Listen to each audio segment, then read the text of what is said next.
Be be نے ایک مرتبہ جملہ کہا، لوگو اعلموا انی فاطمہ و ابی محمد اقول ما اقول عودا و بدوا ولا اقول ما اقول غلطا ولا شططا ولا افعل ما افعل شططا۔ اے مسلمانوں، میں محمد کی بیٹی فاطمہ ہوں، میں جو کہتی ہوں کبھی جھوٹ اور غلط نہیں کہتے، میں جو کرتی ہوں اس میں لغزش نہیں ہوتی، میں گنہگار نہیں، میں معصومہ ہوں، میں جو کہہ رہی ہوں وہ سچ ہے۔ سب سے بڑا جو ظلم جناب سیدہ پہ ہوا ہے نا، وہ یہ ہے کہ جو مباہلہ میں گئی اور عیسائیوں کے آرچ بشپ نے، پادری نے، سب سے بڑے پادری نے کہا ان سے مباہلہ نہ کرنا، اے عیسائیوں مسخ ہو جاؤ گے، جانوروں میں مسخ ہو جاؤ گے۔ الفاظ مفسرین، شیعہ مسلم مفسرین نے لکھے ہیں کتے اور خنزیروں میں بدل جاؤ گے اگر انہوں نے بد دعا کر دی۔ ان سے بد دعا نفرین نہ لینا۔ لیکن سب سے بڑا ظلم کلمہ گو نے صدیقہ کبریٰ سے کہا میں نہیں مانتا، میں آپ کے گواہوں کو نہیں مانتا، میں آپ کے اس مقدمے کو نہیں مانتا۔ اگر دیکھ سکے تو سب مل کر دیکھیے گا، جب کوئی بہت امید لگا کے آتا ہے نا کہ یہ میرے بابا کا کلمہ پڑھنے والے، آگے پیچھے جوتے اٹھانے والے، انہیں نجس پاک کا نہیں پتا تھا، میرے بابا نے انہیں تمیز سکھائی، انہیں بتایا پاکیزگی کیا ہوتی ہے، یہ مجھے رد نہیں کریں گے۔ اور ایک مرتبہ کوئی کہے کہ میں نہیں مانتا، آپ کے گواہوں علی، حسن، حسین کو نہیں مانتا، میں آپ کے اس مقدمے کو نہیں مانتا، اگر رسول خدا کی تحریر ہوتی تو مان لیتا۔ آپ کے ذہنوں میں ہے نا، میں نہیں پڑھنا چاہ رہا تھا، بی بی نے تحریر نکالی، اس پہ لکھا تھا میں محمد اللہ کا رسول اپنی بیٹی فاطمہ کو باغ فدق دے رہا ہوں اور میرے گواہ علی ابن ابی طالب ہیں۔ بی بی نے کہا تحریر ہے، کسی نے تحریر کو پڑھا، کہا تحریر تو ہے، کیا کروں؟ ساتھ والے نے کہا دکھا۔ اس نے تحریر کو پڑھا اور ایک مرتبہ پارا کر دیا، جیسے ہی اڑایا سیدہ نے کہا یاد رکھنا تم نے آج میرا حق چھین لیا، لیکن میرا بیٹا مہدی آئے گا، وہ میرے سارے بدلے لے گا۔ ایک مرتبہ جناب سیدہ روتی ہوئی واپس چلی، آواز فضا ام ایمن اسما مجھے سہارا دو، مجھ سے چلا نہیں جا رہا۔ یہاں تک کہ اہل سنت کے بہت بڑے مورخ ہیں فخر الدین رازی، وہ کہتے ہیں جب فاطمہ مسجد سے گھر واپس آ رہی تھی تو برقع زمین پہ خط کھینچ رہا تھا، اگر دیکھ سکے تو دیکھیے گا، بی بی کے قدم اٹھ نہیں رہے تھے، بی بی بہت دل برداشتہ گھر کی طرف جا رہی تھی۔ جیسے ہی گھر آنے لگی نا تو ایک مرتبہ امام حسن حسین ساتھ تھے، دونوں نے دیکھا ماں کی حالت غیر ہے۔ جیسے ہی بی بی گھر پہنچی، اگر دیکھ سکے دیکھیے گا، نہیں تو آنکھیں بند کر کے مدینے چلیے گا۔ ایک چھوٹی سی بی بی آئی اور آ کے سوال کیا اماں دربار گئی تھی، حق مل گیا؟ بی بی کے آنسو بہنے لگے۔ رسول خدا نے فرمایا تھا نا فاطمہ آپ بھی دربار جائیں گی، آپ کی بیٹیاں بھی دربار جائیں گی۔ اب بی بی کو بار بار خیال آ رہا تھا میں دربار سے آئی ہوں، بال سفید ہو گئے، کمر جھک گئی۔ فرق ہے نا ماں اور بیٹی کے دربار میں جانے کا، پڑھ دوں میں آپ کے سامنے، برداشت کر لیں گے؟ فرق ہے ماں اور بیٹی کے دربار میں جانے کا۔ ماں صحابی کے دربار میں گئے، بیٹی شرابی کے دربار میں۔ صحابی کے دربار سے جب ماں واپس آئیں تو بال سفید ہو گئے تھے، کمر جھک گئی تھی، آنکھوں میں آنسو تھے۔ اب بی بی نے سوچا صحابی کا دربار ایسا تھا، شرابی کا دربار کیسا ہوگا؟ اجرکم اللہ، اجرکم اللہ۔ میں بتاؤں آپ کو شرابی کا دربار کیسا تھا؟ میں دیکھ رہا ہوں میرے بہت سے بزرگ، میرے بہت سے بھائی، میرے بچے برداشت نہیں کر رہا ہے، اگر دیکھ سکے تو اب ضرور دیکھیے گا۔ آخری جملوں میں بتا رہا ہوں شرابی کا دربار کیسا تھا۔ جب مولا سجاد شرابی کے دربار سے واپس آئے، داڑھی سفید ہو گئی تھی، کمر جھک گئی تھی۔ جب حضرت محمد حنفیہ، مولا سجاد کے چچا جناب عباس کے بڑے بھائی محمد حنفیہ نے پوچھا، بھتیجے سجاد آپ 24 برس کے جوان ہیں، یہ آپ کی داڑھی سفید کیسے ہو گئے؟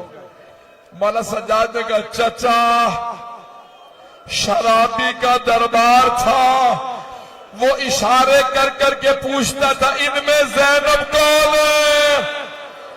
چچا علی کی بیٹی ہے۔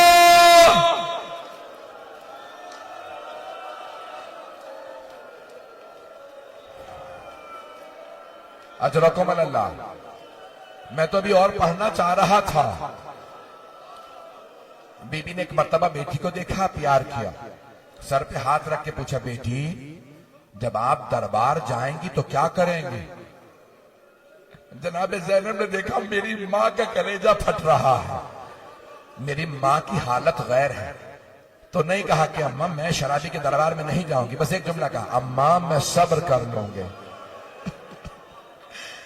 بی بی نے کہا بیٹی درباروں کا حال اچھا نہیں ہے۔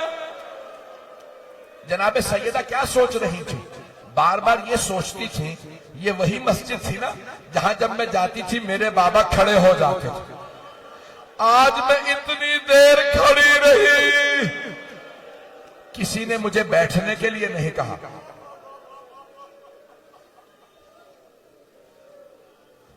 بس بھائی آخری جملے سن لیجیے، اب مجھ میں پڑھنے کی طاقت نہیں، آپ میں رونے کی طاقت نہیں، 2 سے 4 منٹ کی زحمت دوں گا۔ اب بی بی جب بہت زیادہ رنجیدہ ہوئی نا، پورے مدینے میں بات پھیل گئی، بنت رسالت ناراض ہے، اور یہاں تک کہ لوگ نام لے کے کہنے لگے کس کس سے ناراض ہے۔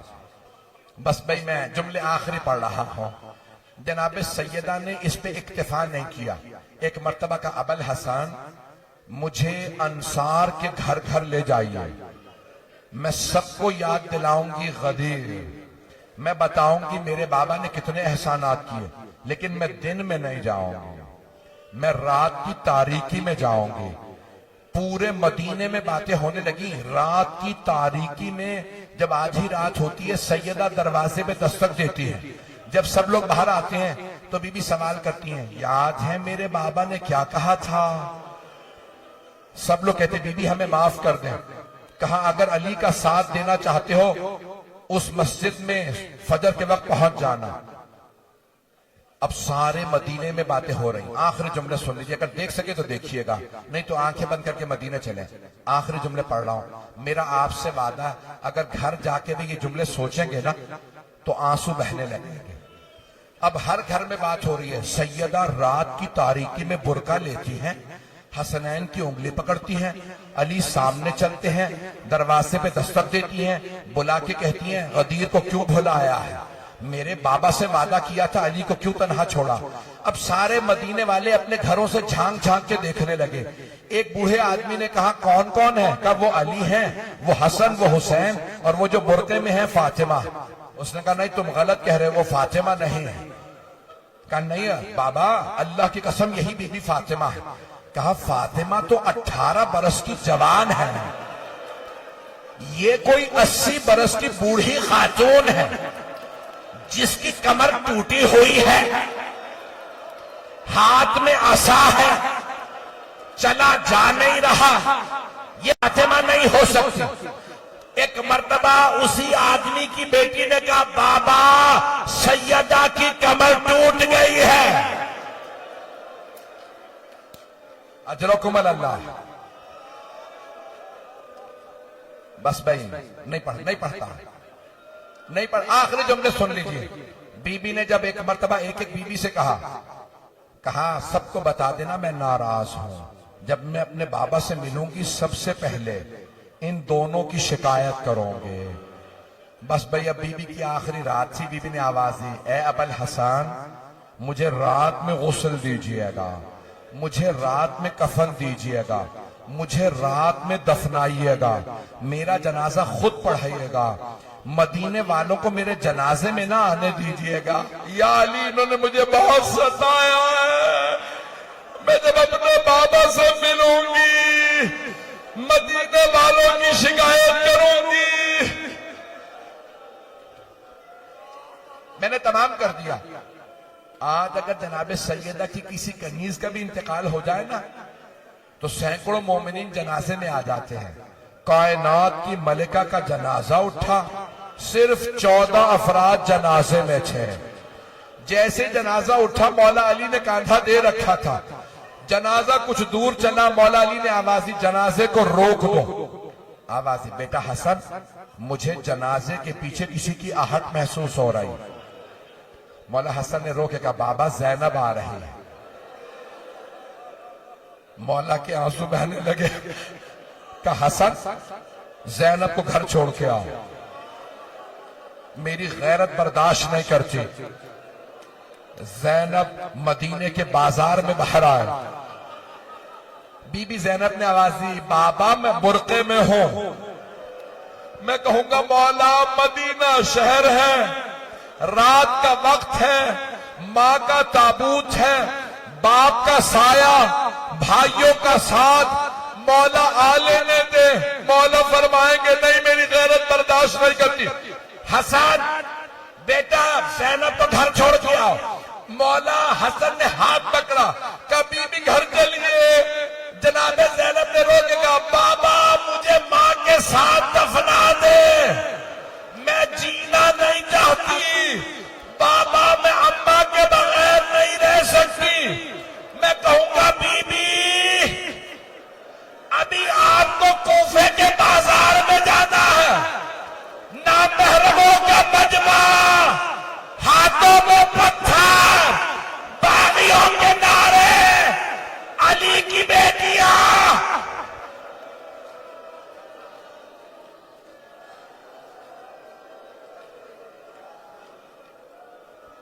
الا لعنت اللہ علی القوم الظالمین.